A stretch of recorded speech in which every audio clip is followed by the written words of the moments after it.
Hello everyone, welcome to the official YouTube channel of Office Asara 24/7. My name is Amanjot and I am here with all of you to discuss the how to score 60 plus in the principles and practices of banking. So तरीका क्या है जिससे हम 60 plus score कर सकते हैं principles and practices of banking में, क्या हमें अभी से करना चाहिए. So as you all know कि आप लोगों का डेट्स ऑलरेडी आ चुकी हैं. डेट्स के अलावा रजिस्ट्रेशन डेट्स, एग्जाम डेट्स दोनों आ चुकी हैं. सेकेंड पेपर जो है वो आपका पीपीबी का है एंड 13 मई को है. सो कैसे 60 प्लस स्कोर करें, क्या हमारी स्ट्रैटेजी होनी चाहिए at the time we are covering the syllabus, हमें क्या करना चाहिए, उन सबको आज हम डिस्कस करेंगे. बट बिफोर दैट जितने भी लोग मेरे साथ यहाँ पे सेशन में जुड़े हुए हैं, if you are new to the channel तो एक बार सब्सक्राइब कर लीजिए चैनल को, प्रेस कर लीजिए बेल आइकन को ताकि सभी अपकमिंग सेशंस के नोटिफिकेशन आप लोगों को मिलते रहें. चलिए तो स्टार्ट करते हैं सेशन को. और सबसे पहली चीज, this is the information for all of you कि आपका एक ऑफर चल रहा है regarding 81% discount with the double validity on all the महा PACS which are available on the application. The code to enroll will be Y496 plus 1% आपको discount मिलेगा if you use the coins that is available on the application. तो 81% discount with the double validity is available on all the maha packs. ये offer है क्या, कैसे enrol करना है, in the end of the session में आपको यहाँ पे बताऊंगी. चलिए आगे बढ़ते हैं और सबसे पहले ये देख लीजिए, this is your registration dates. तो आपका रजिस्ट्रेशन स्टार्ट हो रहा है 1 मार्च से. 1 मार्च से आपका जो नॉर्मल एग्जामिनेशन फी है वही आपको देना होगा, कोई पेनल्टी नहीं देनी टिल द 7 मार्च. 8 से 14 तक 100 रुपीज की पेनल्टी के साथ आप यहाँ पे एग्जामिनेशन फी देकर अपने आप को रजिस्टर कर सकते हैं. 15 to 21 में आपको 200 रुपीज का पेनल्टी देना पड़ेगा. And this is the date from 1 March to 21 March आपका रजिस्ट्रेशन अलाउ है. ठीक है, रजिस्ट्रेशन का प्रोसेस क्या है, मेंबरशिप कैसे लेनी है, देन रजिस्ट्रेशन कैसे करना है, इसके ऊपर भी मैं एक सेशन ले चुकी हूँ. नहीं देखा है तो वो देख लीजिएगा बिफोर रजिस्टरिंग योरसेल्फ. पर जितनी जल्दी हो सके, जैसे ही आपका 1 मार्च आता है उतनी जल्दी आप अपने आप को रजिस्टर कर लीजिए सो दैट आप अपना पसंदीदा डेट और पसंदीदा टाइमिंग चूज कर पाएंगे और लोकेशन चूज कर पाएंगे. चलिए आगे बढ़ते हैं. नाउ नेक्स्ट इज, अब बात करते हैं एग्जाम डेट्स की. So this is your exam date. 7 को फर्स्ट पेपर होगा आपका Indian economy. The second paper 13 को होगा PPB. The third paper will be 14 on accounting और जो लास्ट होगा वो 21 को होगा, that will be retail banking and wealth management. तो ये 4 सब्जेक्ट्स हैं आपके और चारों डेट्स हमने देख लिए. तो आपका एग्जाम स्टार्ट हो रहा है 7 मई से. ठीक है, चलिए आगे बढ़ते हैं. Now next information for all of you is this कि हमें कैसे प्रिपेयर करना चाहिए, कितना टाइम हम यहाँ पे दें. तो आज के सेशन में प्रॉपर्ली मैं बस आपको यही बताऊंगी कि इंडिविजुअल टॉपिक को आप कैसे कवर कर सकते हो और कितने टाइम में कवर कर सकते हो, उस चीज को आज मैं डिस्कस करूंगी. So first of all PPB की बात हम करें, हर दिन आपको 1.5 आवर देना है. कितना टाइम आपको देना है, 1.5 आवर आपको देना है पीपीबी के लिए every day. As I have told you कि इंडियन इकोनॉमी के लिए 1 घंटा एक दिन में दोगे, that is sufficient. But for PPB 1.5 hour आपको देना पड़ेगा बिकॉज पीपीबी का सिलेबस बड़ा है. अगर मैं बात करूं पीपीबी तो 70 to 75 आवर्स मिनिमम हमें चाहिए इसका सिलेबस कंप्लीट करने में, वन गो में. यानी कि एक टाइम जब आप सिलेबस कंप्लीट करो तो इतना टाइम तो आपको देना ही पड़ेगा. So do make sure Monday to Saturday 1.5 hour आप यहाँ पर दे रहे हो रेगुलरली पीपीबी को.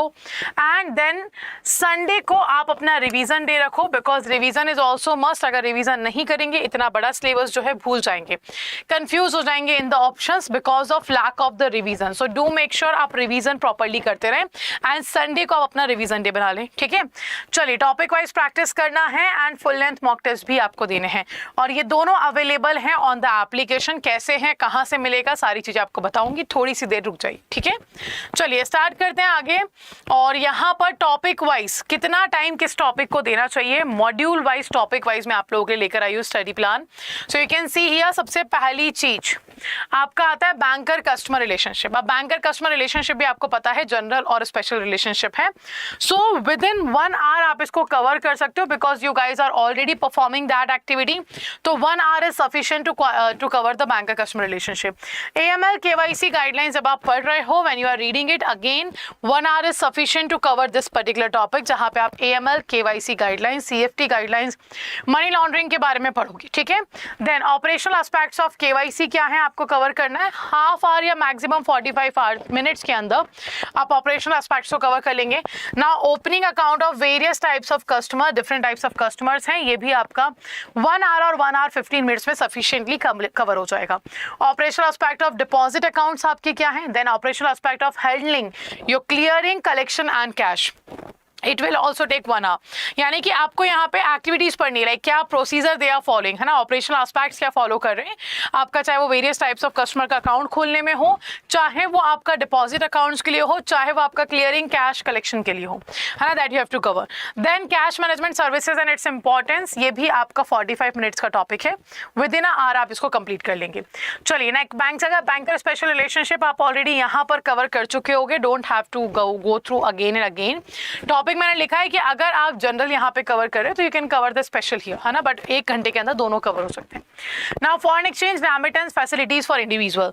Foreign exchange, you know, exchange of currencies is foreign exchange. आप डॉलर को रुपी, रुपी को डॉलर, किन्हीं भी करेंसीज को आपस में एक्सचेंज करना है foreign exchange.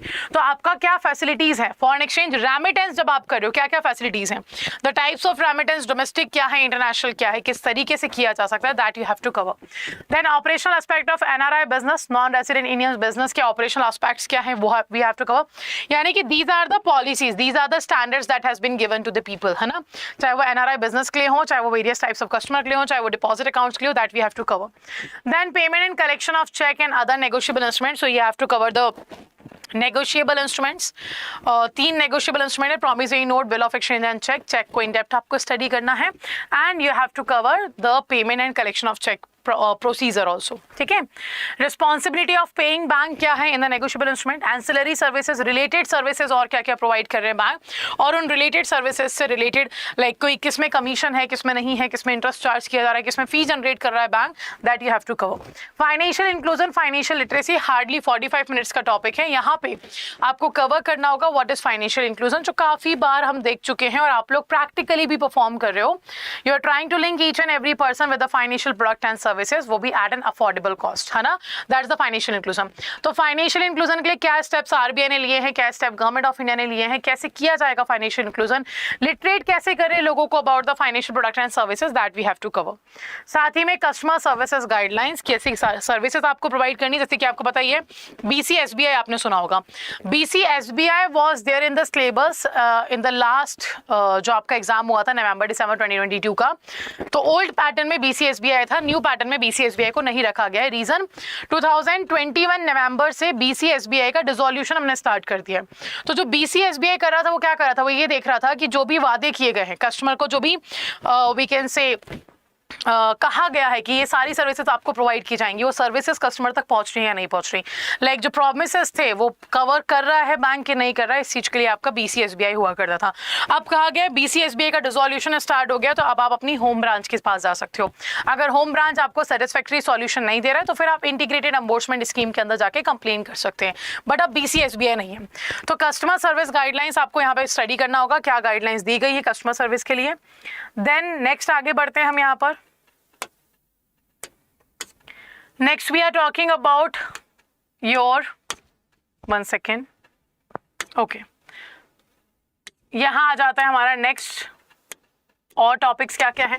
So duties and rights of banker and customer rights, है ना। तो ड्यूटीज और राइट्स क्या है बैंक के, बैंकर जो है उसके क्या ड्यूटीज और राइट्स है, और कस्टमर के जो ड्यूटीज एंड राइट्स हैं in the financial product and services, that we have to cover, ठीक है। After that grievance redressal and RBI integrated ombudsman scheme 2021 is very important.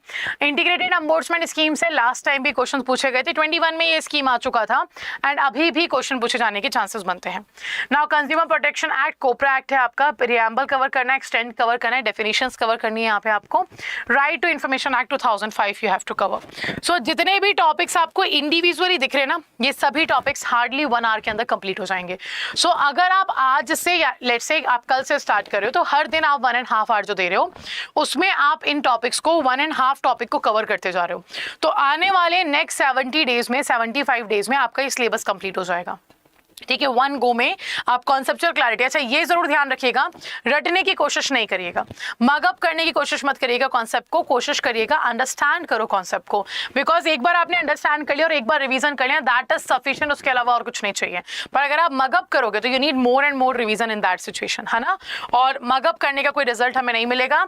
In the end of the exam के time पे जब आप पहुंचोगे तो you will be having doubts in the options कि A होगा या C होगा या B होगा, ये डाउट डाउट्स आपके क्रिएट हो जाएंगे. सो डू मेक श्योर आप टाइम दो 1.5 आवर का. उस 1.5 आवर में आप एक टॉपिक कर पा रहे हो, 1.5 टॉपिक कर पा रहे हो अकॉर्डिंग टू अकॉर्डिंग एक स्टैंडर्ड हम लेकर चले तो 1 आवर के अंदर सारे टॉपिक्स आपके ईच टॉपिक आप यहाँ पे कर सकते हो and that is sufficient time. But yes, हो सकता है मे बी पॉसिबल कि आपको समझने में थोड़ा सा टाइम लग रहा है while you are doing a self study, you are taking a little bit more time.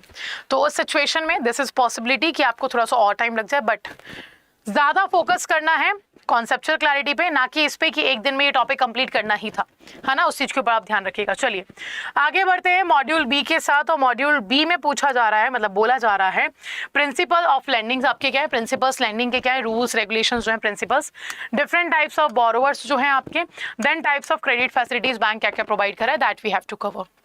ठीक है. Now appraisal assessment of credit facility, क्या क्या क्रेडिट फैसिलिटीज बैंक दे रहा है, उसके अप्रेजल असेसमेंट्स को भी have to cover. Operational aspects आपके लोन अकाउंट्स के क्या क्या है ना. When you are providing loan, different types of loans जो आप दे रहे हो उसके एस्पेक्ट्स क्या है, उसका असेसमेंट, उसका अप्रेजल कैसे किया जाएगा, that you have to cover.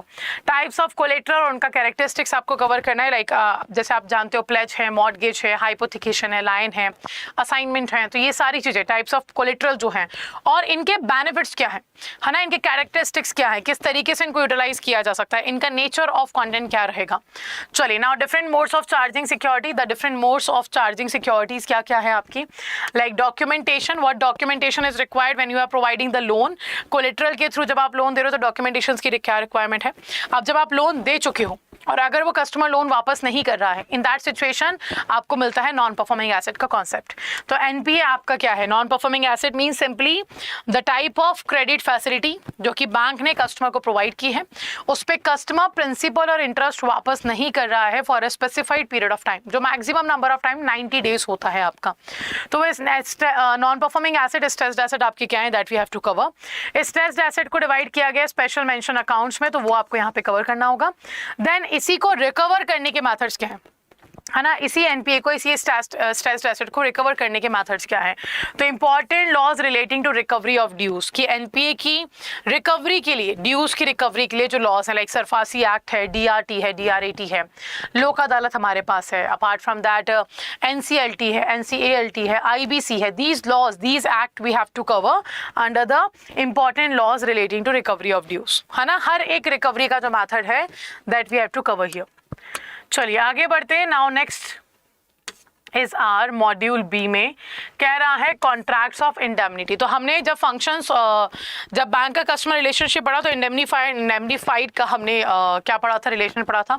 तो कॉन्ट्रैक्ट ऑफ इंडेमनिटी हम यहाँ पे कवर करेंगे. Contract of guarantee, bank guarantee we have to cover. The types of bank guarantee we have to cover. Letter of credit एक important topic है, यहाँ से questions बनते हैं. और लेटर ऑफ क्रेडिट में आपका types of letter of credit ज्यादा पूछा जाता है ना. लाइक रेड क्लॉज हो गया, ग्रीन क्लॉज हो गया, तो आपकी types of letter of credit ज्यादातर पूछे जाते हैं. Then deferred payment guarantee, one of the type of the bank guarantee, है ना. पर इंडिविजुअली ये क्यों लिखा गया है, क्योंकि इस पे क्वेश्चंस बनते हैं डेफर्ड पेमेंट गारंटी पे. Now laws relating to bill finance, आपके बिल फाइनेंस हो गए, पर्सनल फाइनेंस हो गया, इनसे रिलेटेड आपको डॉक्यूमेंटेशन क्या रिक्वायर्ड है ना. लॉज क्या फॉलो होंगे वो आपको पढ़ना होगा. Priority sector advances, the PSL और एग्रीकल्चरल फाइनेंस को आप इंडियन इकोनॉमी में भी पढ़ोगे. वहां पे भी प्रायोरिटी सेक्टर और माइक्रो स्मॉल मीडियम एंटरप्राइजेस का इंपैक्ट ऑन इंडियन इकोनॉमी आपको पढ़ना है. तो ये चैप्टर जो है वो ओवरलैप हो रहे हैं पीपीपी में भी और इंडियन इकोनॉमी में भी. तो आपको एक ही जगह पे पढ़ना है, दोनों जगह पे आपका काम हो जाएगा. ठीक है. So this is what you have to cover. But थोड़ा सा way of studying these two topics will be different. जब आप इंडियन इकोनॉमी में पढ़ रहे हो तो आप पढ़ोगे कि पीएसएल का इंपैक्ट इंडियन इकोनॉमी पे क्या है, एमएसएमई का इंपैक्ट क्या है, एमएसएमई से कैसे ग्रोथ हुआ या डेवलपमेंट हुआ है, वो आपको पढ़ना है. यहाँ पे जब आप पीएसएल पढ़ रहे हो तो you have to cover here. यहाँ पे जब आप पीएसएल पढ़ रहे हो, वन सेकेंड, यहाँ पर जब आप पीएसएल पढ़ रहे हो तो आप यहाँ पे कवर करोगे किसके बारे में, the targets, the sub targets, PSL होता क्या है, क्यों लाया गया, एक्सेट्रा, है ना. The basics of the PSL. फिर आता है agriculture finance, that you have to cover. ठीक है.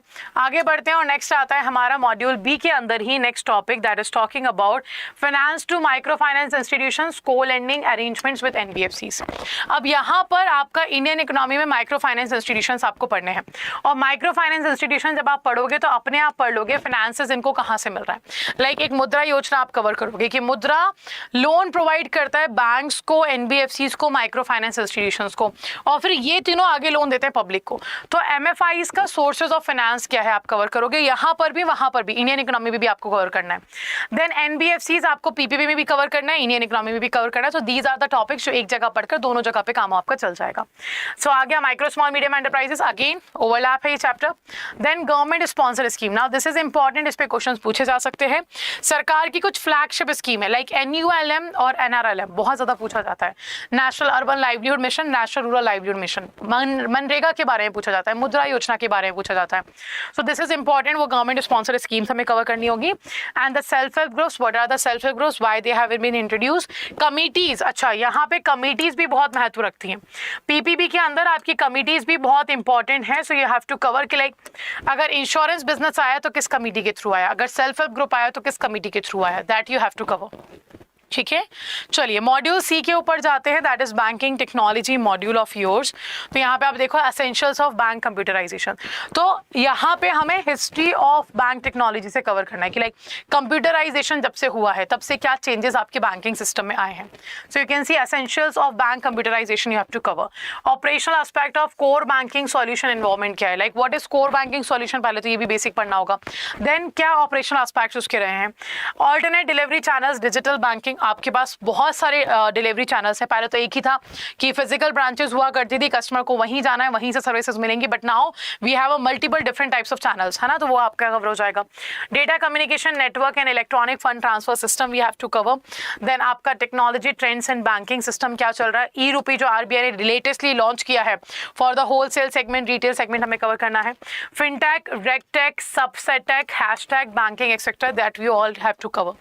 फिर आता है digital payment system NPCI, impact of technology adoption and trends in the banking technology, security consideration and mitigation that measures in the banks, operational aspect of cyber crimes, fraud risk management in cyber techs, all that you have to cover. So ये पूरा आपका technical वाला part हो गया module C, that what techniques what technical aspects we are using in the banking system, क्या software आप use कर रहे हो, क्या वेज आप यूज कर रहे हो, है ना, that you have to cover here। ठीक है, तो technical advancement that you the module C will be covering. फिर आता है मॉड्यूल डी। अच्छा मॉड्यूल सी और डी बहुत छोटा है, जब आप पढ़ना स्टार्ट करोगे ना तो यू विल फाइंड यार बहुत टाइम लग रहा है, मॉड्यूल ए अभी तक खत्म नहीं हुआ, मॉड्यूल बी अभी तक खत्म नहीं हुआ, सिलेबस कैसे कंप्लीट होगा, ये थॉट्स आपके मन में आएंगे। But do remember module A और बी का सिलेबस बड़ा है। मॉड्यूल सी और डी ऐसे हैं जो आप 5 दिन के अंदर कवर कर सकते हो। 5 दिन में मॉड्यूल सी हो जाएगा, 5 दिन में मॉड्यूल डी हो जाएगा। सो जब आप मॉड्यूल ए और बी को पढ़ रहे हो तो इस टेंशन में परेशान मत होना कि यार अभी तो हमने मॉड्यूल ए कवर नहीं किया, आगे जाके क्या होगा, अभी तो मॉड्यूल बी पे ही है, सी और डी कब कवर करेंगे। सो सी और डी का सिलेबस बहुत छोटा सा है, बहुत बेसिक सा है, बहुत अच्छा सा है, बहुत सिंपल सा है, आप इजीली कवर कर लोगे, है ना। सो डोंट प्रेशराइज योरसेल्फ कि यार अभी मैं मॉड्यूल ए पे हूं और जल्दी जल्दी पढ़ने के चक्कर में जो आप अच्छे से कॉन्सेप्चुअल क्लैरिटी के साथ पढ़ सकते थे वो भी आप मगअप करके पढ़ते जा रहे हो, वो मत करना, ठीक है, because C and D are very small. चलिए तो डी में आपका आ जाता है ethics, that you have to cover business ethics. Ethics क्या होता है ना, like to have a systematic study on the human beings action, to have morals, क्या morals, क्या principles, क्या human values person use कर रहा है, to decide what is right, what is wrong, है ना। तो वो चीज़ आपका यहाँ पे ethics आता है। business ethics भी same है, ऐसे कौन से standards follow करवाए जाएं, ऐसे कौन से regulations, rules follow करवाए जाएं जिसके basis पे आपका जो लोग काम कर रहे हैं in the organization वो एक standard way में काम करें, कोई भी fraud ना हो, कोई भी mishappening ना हो in the organization, that you have to check, है ना। इंटीग्रेटेड पर्सपेक्टिव आपको देखना है, एथिकल डायमेंशंस एम्प्लॉइज की साइड से, बैंकिंग एथिक्स, चेंजिंग डायनामिक्स जो है आपके बैंकिंग एथिक्स के, that you have to cover, है ना। एक सिंपल कोड ऑफ कंडक्ट्स आपके क्या है, what code of conducts you want people to follow in the bank, in the financial institution, ताकि वो क्या कर सकें, एक स्टैंडर्ड वे में कस्टमर को भी खुश रखें, एम्प्लॉय भी खुश रहे और आपका बिजनेस भी उठा रहे, है ना। सो वो एक स्टैंडर्ड वे क्या होगा, that code of conduct is defining ethics at the individual level, like as an employee आपके अंदर क्या मैनर्स होने चाहिए, आपके अंदर क्या ह्यूमन वैल्यूज होनी चाहिए जो आपको फॉलो करना है in the organization, that is very important.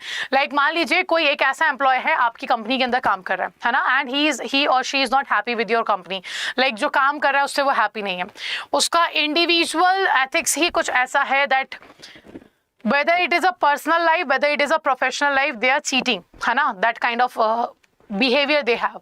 तो अगर कोई ऐसा एम्प्लॉय आपके ऑर्गेनाइजेशन में, आप कितना ही अच्छा ऑर्गेनाइजेशन बनाओ, आप कितनी ही अच्छे कोड ऑफ कंडक्ट, कितनी ही अच्छी पॉलिसीज एम्प्लॉय के लिए लेकर आओ, कितना ही एम्प्लॉय फ्रेंडली एनवायरमेंट आप क्रिएट करो, but still they are going to say something bad about your company in the public places. So it is very important कि जब आप किसी पर्सन को हायर कर रहे हो इन द बैंक और financial institution, so you understand कि इंडिविजुअल लेवल पे इनका एथिक्स क्या है ना, that is very important. Now work ethics at the workplace that you have to cover, like किस टाइप का environment होना चाहिए। क्या work ethics का मतलब वही है code of conduct, set of rules. हर एक ऑर्गेनाइजेशन में दो फॉर्म्स होते हैं, एक होता है फॉर्मल, एक होता है इनफॉर्मल, है ना। एक होता है फॉर्मल ऑर्गेनाइजेशन, एक होता है informal organization. Informal form of organization और फॉर्मल फॉर्म ऑफ ऑर्गेनाइजेशन जो है ये दोनों साथ साथ चलते हैं। एक फॉर्मल फॉर्म ऑफ ऑर्गेनाइजेशन एक ऐसा ऑर्गेनाइजेशन होता है जो रूल बुक के अकॉर्डिंग चलता है, कि आपको एक रूल बुक दिया गया है, आपको एक बुक दे दी गई है जिसमें बुक मींस आपकी रूल्स गाइडलाइंस बताई गई कि अगर आप ऑफिस आ रहे हो you have to wear the company T shirt, you have to be punctual, you have to report in the office at 9 AM, you have to leave at the 6 PM, this is the task you have to perform. सारा एक rule book आपको दे दिया, आप अपने दूसरे department के person से contact नहीं कर सकते, लाइक फॉर एग्जाम्पल। सो ये सारी आपको रूल बुक दिए गए, एक स्टैंडर्ड प्रोवाइड कर दिया कि काम कर रहे हो तो ये फॉलो करना होगा in the organization. That's a formal form of organization जो रूल बुक के अकॉर्डिंग चलता है, ठीक है।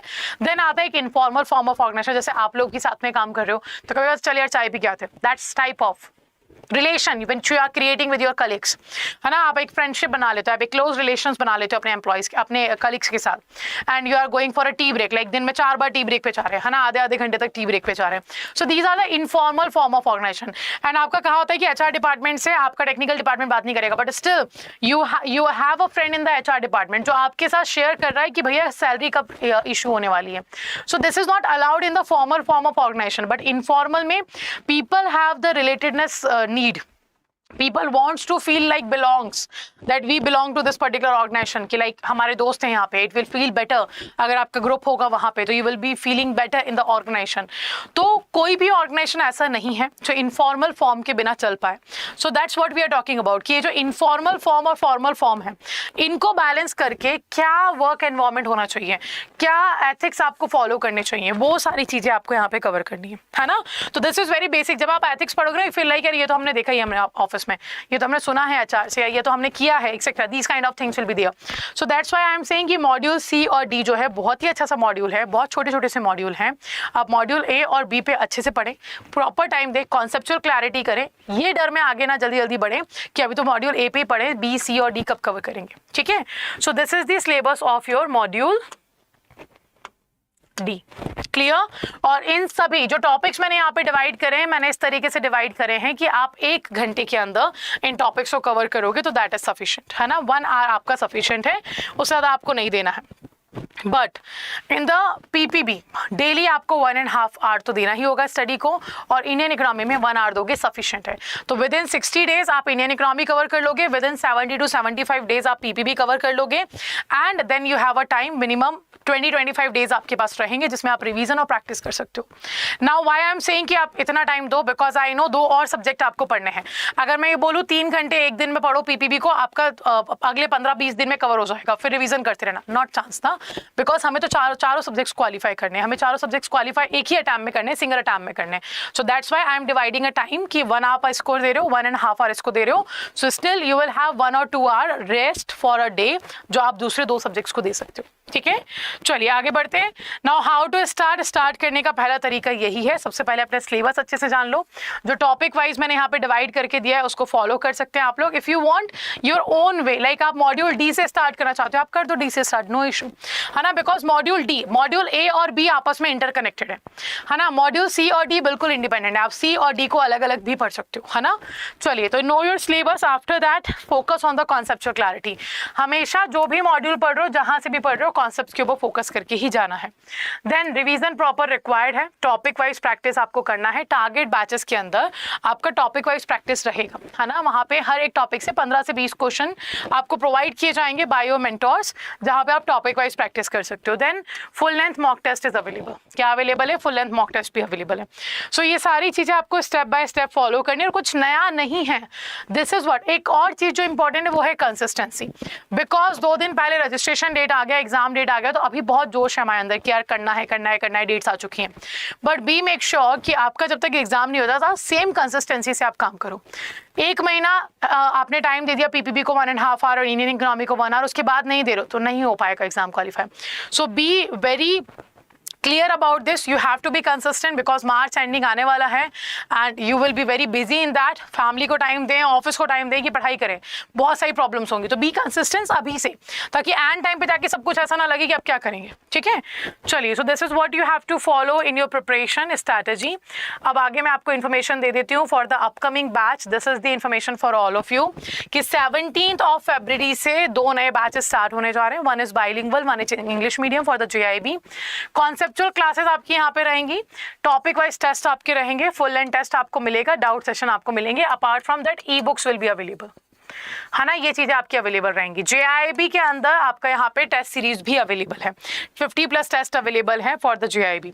सो किसी भी टारगेट बैच में एनरोल होने के लिए you can use the code Y496. अभी 81% डिस्काउंट के साथ आप एनरोल हो जाओगे. और टेस्ट सीरीज के लिए you can use the code Y496S. ठीक है, आप इसको यूज कर सकते हैं. चलिए आगे बढ़ते हैं next. And apart from that आपका महापैक भी अवेलेबल है. दीज आर द महापैक जिसमें 81% discount plus double validity available है. This will be 12+12 validity, 6 months, 6+6 months. This will be also 6+6 months validity. So ये वैलिडिटीज आपके लिए अवेलेबल हैं. कोड विल बी Y496 जिसके साथ आपको यहाँ पे डिस्काउंट मिल जाएगा. ठीक है, हाउ टू एनरोल कैसे करना है उसका प्रोसेस भी मैं आपको यहाँ पे बता देती हूँ. You have to go to the application. नहीं डाउनलोड किया है तो कर लीजिए बिकॉज 1% एडिशनल डिस्काउंट वहाँ पे मिलेगा. ठीक है, तो आपको जाना है एप्लीकेशन पे 24/7 की और उस पर आपको मिलेगा JIB CIB का section. You can find it. इस पर क्लिक करेंगे. अगर आपको टारगेट बैच के साथ जाना है तो आप JIB 2023 के ऊपर जाओ. अगर आपको महापैक के साथ जाना है तो यहाँ पे क्लिक करना होगा. So these are the all target batches which are available. Individual subject भी अवेलेबल है, कॉम्बिनेशन ऑफ बैचेस भी अवेलेबल है सब्जेक्ट के, और आपका फुल लेंथ बैच भी अवेलेबल है. तो अगर आप बाइलिंगुअल के साथ जाना चाहते हैं यहाँ पे क्लिक करें. 17 Feb से स्टार्ट हो रहा है. Do read all the details. सभी डिटेल्स पढ़ने के बाद in the end you have to click on the buy now और एंटर करना होगा कूपन कोड यहाँ पे. दैट विल बी Y496 और क्लिक कर दीजिए अप्लाई. व्हेन यू अप्लाई आपको दिखेगा 80% का discount, but 1% additional discount will be available by using the code Y496 and using the application, जहां पे 1% के कॉइन्स आपको मिल जाएंगे. ठीक है, so around 3700 you have to pay here. आगे बढ़ते हैं और नेक्स्ट आप देखो JIB CIB महापैक पे डबल वैलिडिटी चल रहा है. अब डिफरेंस क्या है? आपके target batches conceptual classes cover करेंगे, ई बुक्स कवर करेंगे, टेस्ट सीरीज को कवर करेंगे, राइट. बट आपके जो महापैक्स हैं वो in future revision batch, case study batch, your numerical batch जो है लाइक 3000+ MCQ बैच आ गया, 500+ केस स्टडी बैच आ गया, रिवीजन बैच आ गया, that will be cover under the Mahapack, है ना. और बिकॉज डबल वैलिडिटी चल रहा है so best option for investment will be Mahapack. तो आप JIB CIB के साथ जाओगे तो 2 साल की वैलिडिटी मिलेगी. JIB CIB दोनों कवर हो जाएगा. और if you want to go you can go with the JIB. यहाँ पे सिर्फ JIB को कवर किया जाएगा 1 साल की वैलिडिटी से. सो सभी डिटेल्स एक बार पढ़ लीजिए. डिटेल पढ़ने के बाद सेम प्रोसेस आपको फॉलो करना है. Click on the buy now, enter a code here Y496 और क्लिक कर दीजिए अप्लाई. व्हेन यू अप्लाई आपको दिखेगा यहाँ पे 80% का discount. For additional 1% discount you can have to use the coins जो कि अवेलेबल है एप्लीकेशन पे. So around 6400 6300 you have to pay for the 1 year. तो आप देखो टारगेट बैच में आप जा रहे हो, इंडिविजुअल टारगेट बैच में, तो यू हैव टू पे 3700 समथिंग. और यहाँ पर वो सिर्फ 6 months के लिए होगा और वो सिर्फ एक कॉन्सेप्चुअल क्लासेस को कवर करेगा, ई बुक टेस्ट सीरीज को कवर करेगा. यहाँ you have to pay around 63-6400 and 1 साल की वैलिडिटी होगी. आपकी test series, e books, conceptual classes तो होंगे, बट अपकमिंग बैचेस में जो रिवीजन और MCQ बैच ये सारी चीजें आएंगी वो भी कवर होता जाएगा. So I hope you can understand this is the best deal, है ना. तो by using a code Y496 you can get this. और इससे भी बेटर ऑप्शन आपका JIB CIB महापैक है बिकॉज वहां पे आपको सिर्फ एक ही बार इन्वेस्टमेंट करना है. JIB CIB दोनों उसी से क्लियर हो जाएंगे, है ना. This is the JIB CIB महापैक जो कि अवेलेबल है आपका. यहाँ पर भी bye using a code Y496 आपको 2 साल की वैलिडिटी मिलेगी, 12+12 मंथ. JIB CIB दोनों एग्जाम क्वालिफाई हो जाएंगे. और आफ्टर एनरोलिंग हियर आपको कहीं और एनरोल करने की जरूरत नहीं है. और प्राइस आपको क्या रहेगा? Around 10,000 you have to pay for this. ठीक है, 10,500 something you have to pay for this. So this is the much better option, much better investment for all of you, because JIB के बाद आप CIB तो देने वाले हो ही, 2 साल की वैलिडिटी भी है, so that can be a much better option. ठीक है, चलिए, तो ये था आज का स्टडी प्लान जो मैंने आपके साथ डिस्कस किया कि कैसे आपको कवर करना है, what you have to do. कुछ नया, कुछ अलग करने की जरूरत नहीं है, just do the basic things. जरूरी है रिवीजन, प्रैक्टिस, कॉन्सेप्चुअल क्लैरिटी, बस these are the 3 things which are very important. Okay, so let's end the session here. सुबह मिलते हैं 6 बजे 7 बजे with the PPB session for English medium and the 8 AM for the Indian economy session for English medium candidates. ठीक है, so still अगर आपको कोई डाउट है, मन में कोई डर है कि कैसे कवर करेंगे with the next 90 days, so 4 subjects हैं, कैसे एक बार में कवर हो पाएगा, तो you can ask in the comment section. I will be checking your comment and answering there. And also अगर आप नए हो चैनल पे, then do not forget to subscribe this channel and press the bell icon, ताकि सभी upcoming sessions के notification आप लोगों को मिलते रहे. ओके, चलिए, so thank you for joining the session. Good night and take care all.